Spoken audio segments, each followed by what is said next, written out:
When I was a kid, I had the Karate Kid collection on DVD, and while I liked the first two movies, by the time I got to the third, I had to stop and ask myself, why are we doing this again? The answer's money, of course. That's why there's a reboot after the third movie and another one after that too. This one isn't even about karate. Everything is kung fu.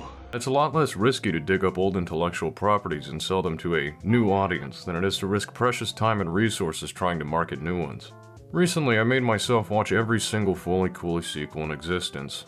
As of right now, there are 4, and I say right now because despite the unpopularity of these sequels, I know for a fact that down the road they'll try to do it again. So I want to talk about these and see the different ways they got things right or wrong, and try to find some constructive feedback for when we get 7 more of these. In 2016, TWINBEE announced that 2 new seasons of FLCL were in production, 6 episodes each. Now if you're some corporate guy in a suit or someone else without human emotion, you might expect the reaction to be something along the lines of, "Wow, they're bringing it back! My childhood!" This never happened. The problem was that FLCL was a self-contained anime that wrapped itself up in 6 episodes and didn't really demand any continuation, and fans were a little more confused than excited as a result. Adding more to the original is also a challenge because it's intentionally abstract and often difficult to break down. It's about the whole experience rather than the small things. Different people at different times are going to have different interpretations of something. I might hate something or see it as completely meaningless, but you might find a personal connection to it, and that's perfectly okay. People exploring the many ways they can interpret a work of art is awesome, but that also means that different people at different times trying to make a continuation of that art may find themselves in an awkward situation where anything connecting the new work with the original will be thematically superficial. Remember these iron things? How about Haruko? Medical Mechanica, anyone? If I put a pillow song over a guy kicking me in the dick, does that make it FLCL or gay pornography? To answer this question, we need to talk about Progressive, FLCL's first sequel released in 2018. This was the result of Gainax selling the show's rights to the studio they worked on the original with, Production IG. IG wanted to retrace the steps of its production by hiring new talent to work on the show, among other things, like getting the same character designer and even the pillows back on board. They wanted to get the original director Kazuya Tsurumaki on board as Progressive's director, but he wasn't interested at first. He was actually the one who suggested bringing on new blood and asked the new team to tell their own story. So how did they do with that? Progressive stars fatherless Guru enthusiast Hidomi Hibajiri. This character actually has some potential, so let's talk about that. Hidomi is someone who deals with her problems by shutting them out completely. She hates everything about the world around her, fantasizing about its destruction, along with that of her own body in a way that's heavily implied to be sexual. Now, I'm not particularly smart, but that sounds like some Freud shit, and you can make this work. However, I think the way this premise and FLCL's iconography are smashed together ironically makes Progressive's interpretation of this idea anything but. Remember this thing Mommy said like 3 times in the original? If I don't do it, I'll overflow. So what if we took that line and made an entire season about it? Overflowed. Overflowed? Overflowing overflow. Overflow.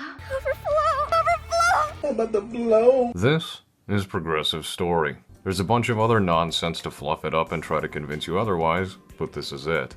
Think back on the question I started this video with. Why are we doing this again? Okay, so imagine FLCL but like middle school.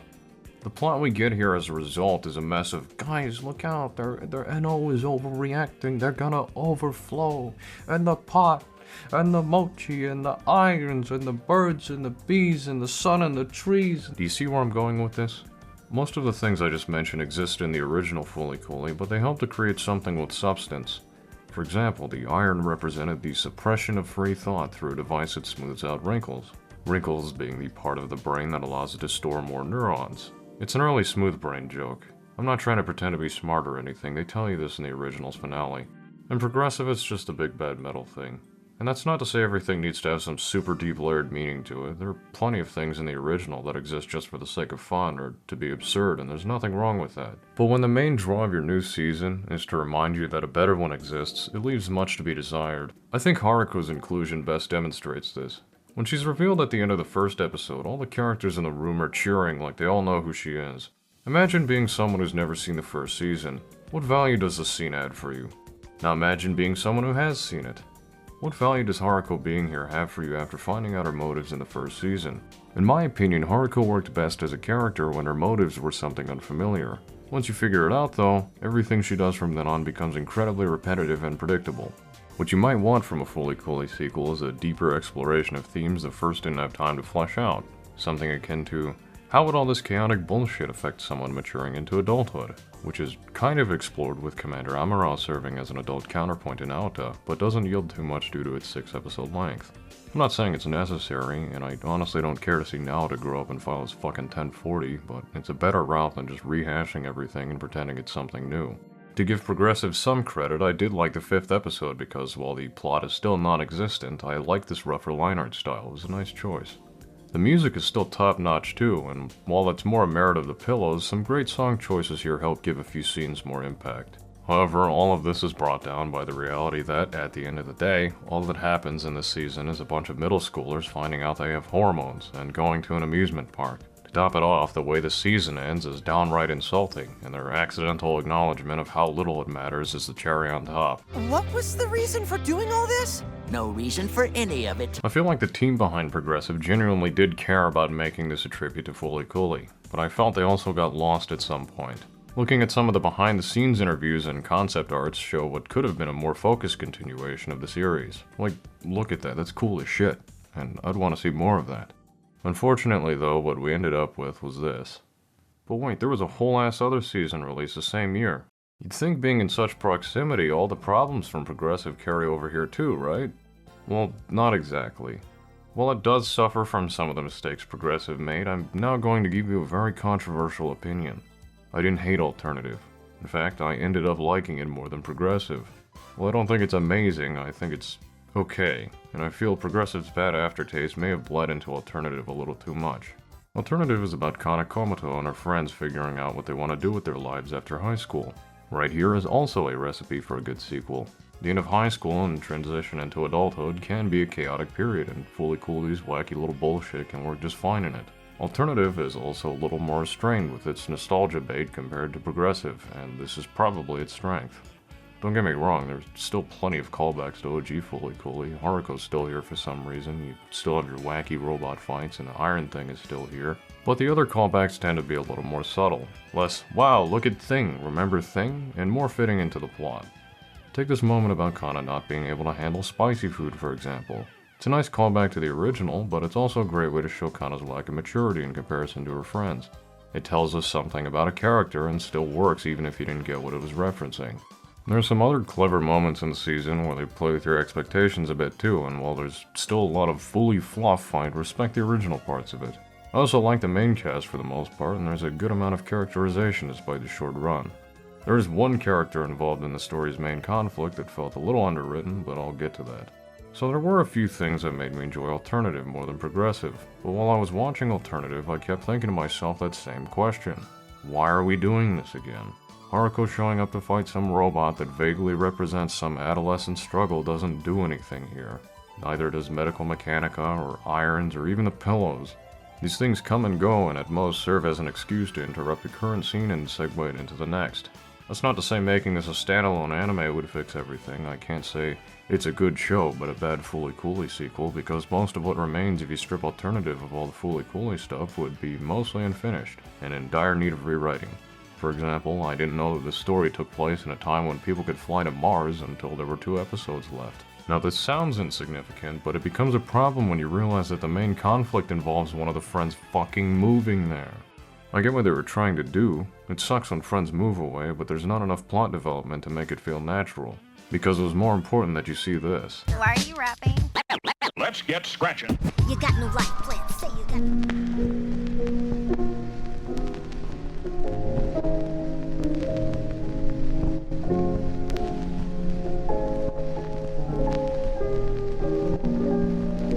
There's also parallel dimensions.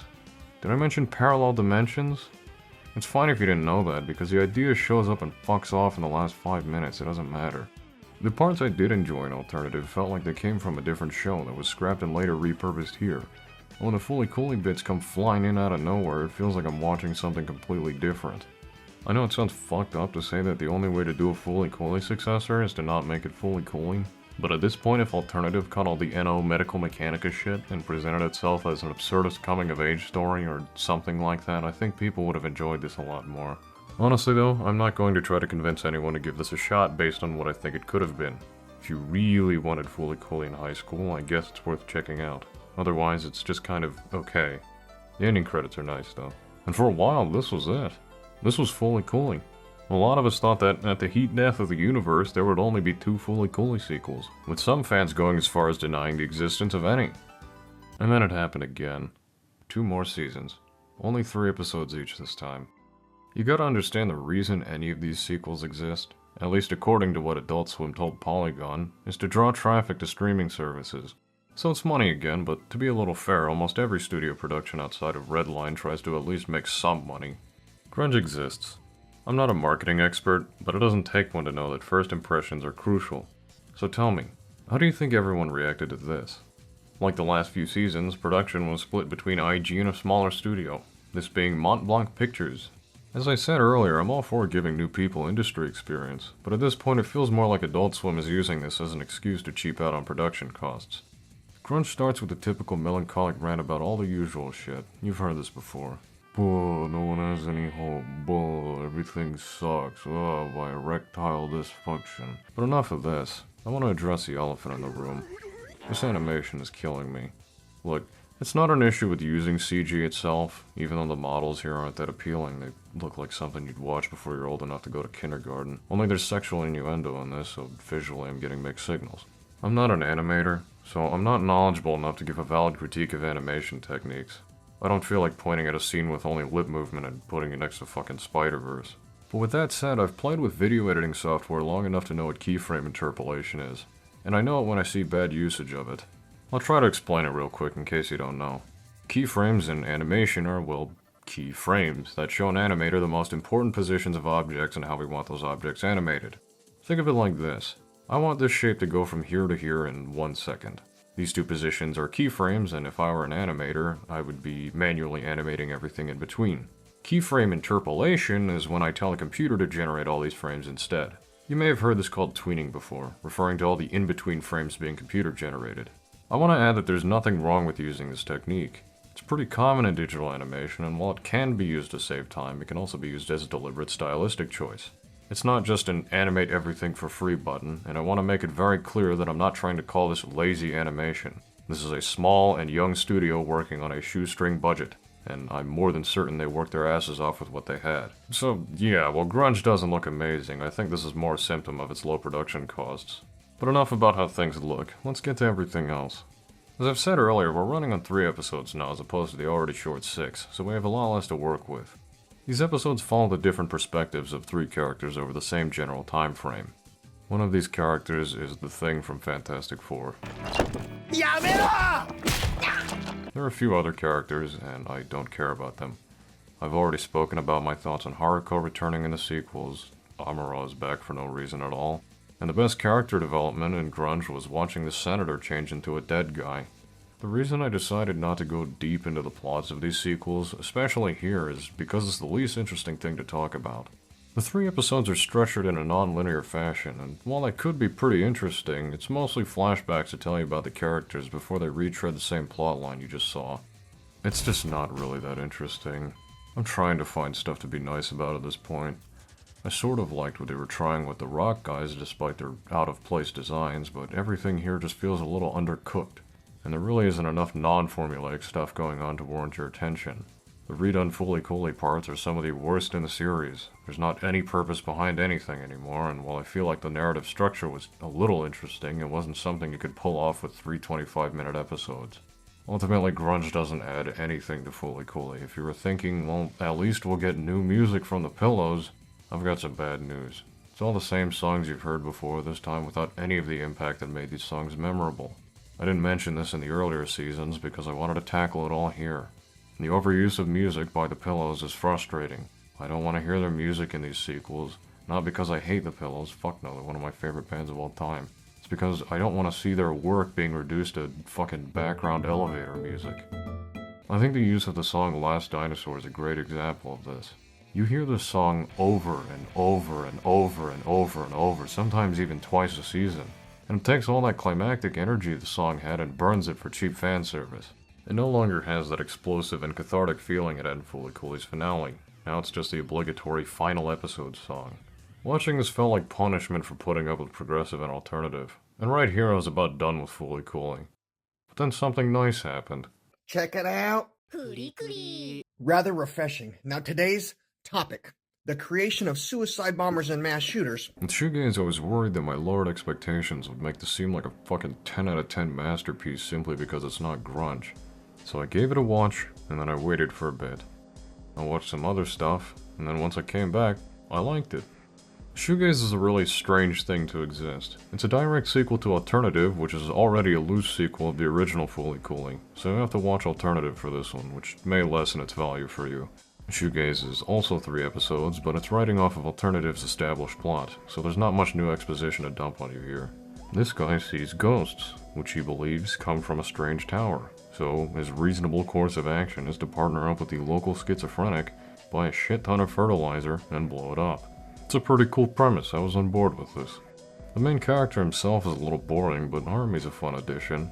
She fills that role Haruko tried to fill in the other sequels, and goes back to being a character with ambiguous motives rather than an antagonist. It kinda works, and while I think that having Alternative as a hard requirement for watching Shoegaze hurts it a bit, I do like the multi-generational conflict that comes from using both seasons' characters. The cast of 2 high school outcasts, a woman still coming to terms with their adulthood, and an old man stuck in the past makes for a pretty interesting dynamic, and I feel like it's well explored. These 3 episodes cover quite a bit of ground and make good use of their limited runtime, but I still wish grunge could have been sacrificed for a few more episodes of this.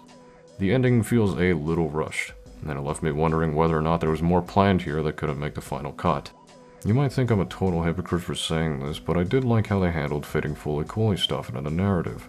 It's a lot more laid back compared to all the other sequels, even Alternative, but I think it works. I don't have too many complaints with this one actually, mostly because it's so fucking short it's mostly inoffensive. I guess it's maybe a little too safe as a result, but I'll take it over plagiarizing the original. Surprisingly, one of my favorite characters in this season ended up being Kanda. He's portrayed as this stubborn old man obsessed with the past and someone coping with losing relevancy.